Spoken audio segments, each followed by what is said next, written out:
Well, here we are once again with another Tau update, and on this one we're starting off with the grey-black areas.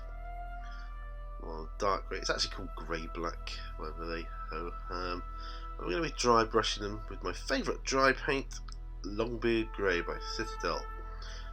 Because you can use this on a multitude of colours, it is my absolute favourite dry brush paint to use, because it just makes all the little details pop on the edges and everything, and it's absolutely great. You can use it on all sorts of colours, blues, reds, greens, but it works particularly well on darker colours, particularly the darker browns and the blacks and the greys. It's just great. I love it. Obviously speeded up here for all intents and purposes, because I mean, it's just dry brushing. You guys know what that entails. You get the idea, right? It would be one boring video if it was all shot at the actual speed, I can tell you that. So I'm just working my way around the model, making those areas pop out,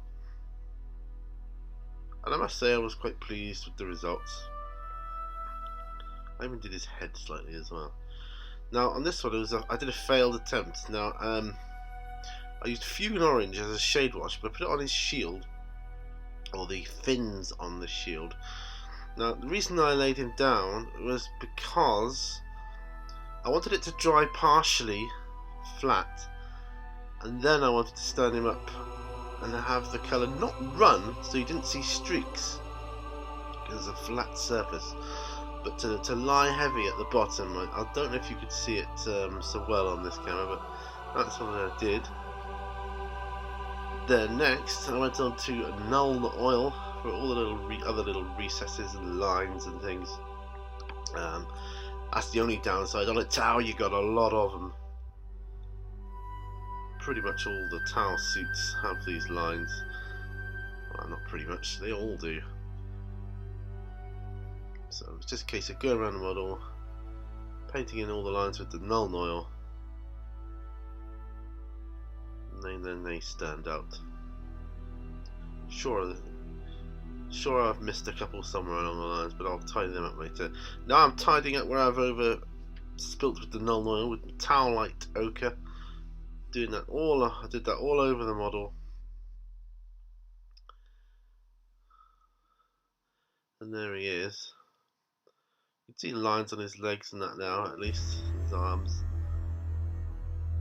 Right, now I decided to do a couple of metal bits with the Army Painter's Gun Metal. That's another favourite paint of mine. There's only a couple of areas, the rail on the side of his gun, and a couple of bits underneath his jetpack. I don't like seeing Tau battlesuits with too much metal showing on them, because I don't know, it's like their technology is above that or something. I don't know, I just don't think they should look too metally, if you know what I mean. Some armies, I don't know, I like that idea, but not for the Tau. That's just not how that's not how their image rests in my mind. So yeah. Well, I gotta say, all in all, this Tau Riptide Battlesuit has been an immense pleasure to paint. Very enjoyable. One of the most enjoyable figures or models I've painted in some time, and I think that's largely due to the large flat surface areas and the ease with which you can just get to all parts of it, and you can paint it up fully assembled with ease. It's an absolute doddle. And as soon as you start laying any paint down on it, it just looks good, I think. Oh yeah, there's another small metal bit on the top of the gun on the left hand side there. His left hand side.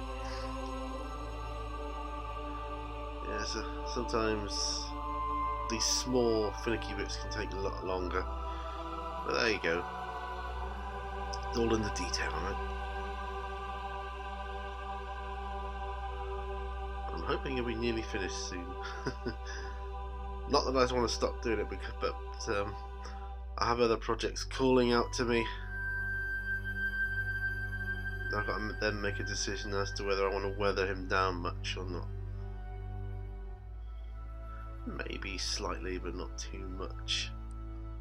Maybe a little bit around the gun and the barrel. Other than that, I'm okay with it. And there he is. That's what it looked like. It's just more detail, really. There he goes. Hope you've enjoyed that one. I'll see you guys on the next video. I'll try and post it up as soon as I can. Bye for now. Remember, all brushes lead to war.